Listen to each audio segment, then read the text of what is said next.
In Java, a string is a sequence of characters that represent text. It is a fundamental data type, used extensively in programming. Think of a string as a series of letters, numbers, and symbols strung together, like beads on a necklace. Java provides a class named string to work with these textual representations.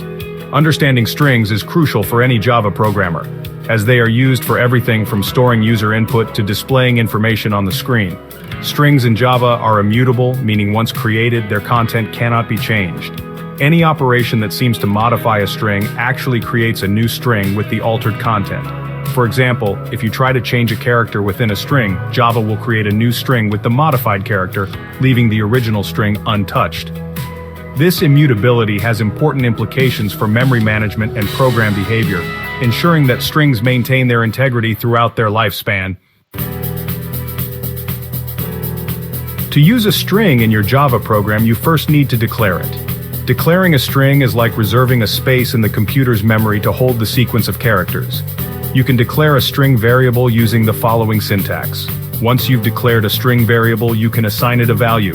This is called initialization. You can initialize a string with a literal string enclosed in double quotes. You can also combine declaration and initialization in a single line. Now the variable holds the value hello world. Remember that Java strings are case sensitive, so hello is different from hello. Java provides several built-in methods for working with strings. One common task is finding the length of a string. The method returns the number of characters in a string. For example, this code will print. You can also easily convert strings to uppercase or lowercase using the in methods. These methods are helpful for comparing strings without worrying about case sensitivity. Section 4. Finding characters and concatenation. The method helps you find the position of a specific character within a string. It returns the index, starting from 0, of the first occurrence of the character. For example, if we have a sentence string sentence $, the quick brown fox jumps over the lazy dog. In index $, sentence index of fox, / index will be 16. Here, the index of fox will be 16. Now let's talk about concatenation. Concatenation means joining strings together. You can concatenate strings using the operator or the method.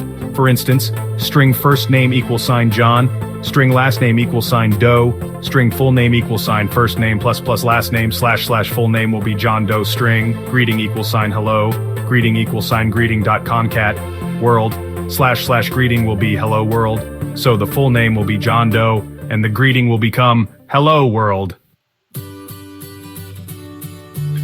Section 5. Conclusion: the power of strings in Java.